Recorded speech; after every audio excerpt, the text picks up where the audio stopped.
Hello everyone, I'm Dr. Debbie from Thrive Wellness, and I'm going to talk to you today about carpal tunnel syndrome, specifically where it relates to pregnancy. I tend to see a lot of carpal tunnel syndrome in my practice, both with pregnant ladies as well as with new moms. And there's two main reasons why this happens. Number one, when you are pregnant, you tend to have a lot of excess swelling in your body, and the excess swelling itself will actually compress the nerves in your wrists. So the nerves and tendons in your wrist run through something called the carpal tunnel. It's a really confined tunnel, and when there's excess swelling, what that does is it actually compresses the nerve inside the tunnel. And so what you'll feel is you'll feel pain or numbness and tingling in primarily your thumb, your first finger, and your second finger, and then also the palm of the hand.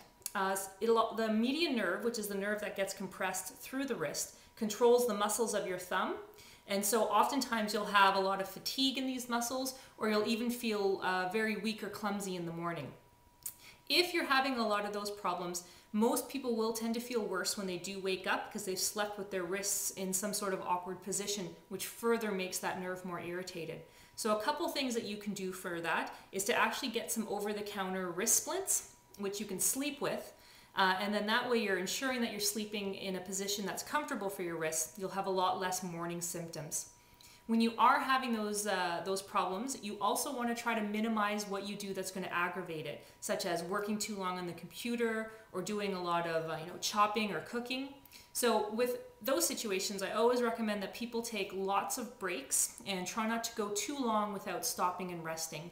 I'll show you some stretches later on that will actually help with your wrists, and those are stretches that you can do at regular intervals.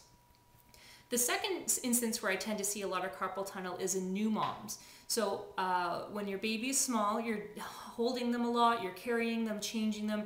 It tends to be a lot of stress on the forearms and the wrists, and you can actually overuse the tendons in your wrists.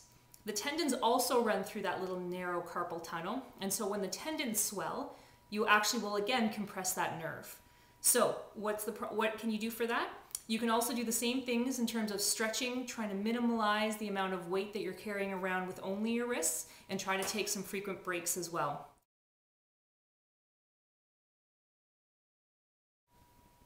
The two main stretches that I recommend for people with carpal tunnel problems are for your wrist and forearm.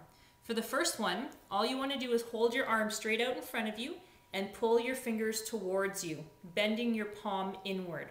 And you should feel a stretch on the back of your arm. You want to hold this for about 10 or 20 seconds.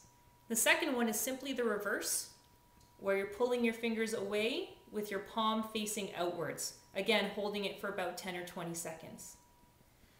Another thing that I want to bring to people's attention, especially for new moms, is a product that I discovered when I met its creator, Wendy Bell. The website is www.pumpease.com, and what it is, it's a hands-free breast pump, which can significantly help to reduce a lot of stress for new moms when they're having to pump for their babies. I often get patients telling me that breastfeeding or breast pumping severely aggravates their wrists, so this is a great creation that will help to reduce a lot of stress on wrists. So check out our website, and feel free to contact me if you have any questions. Dr_Debbie at thrivewellness.ca or www.thrivewellness.ca. Talk to you soon.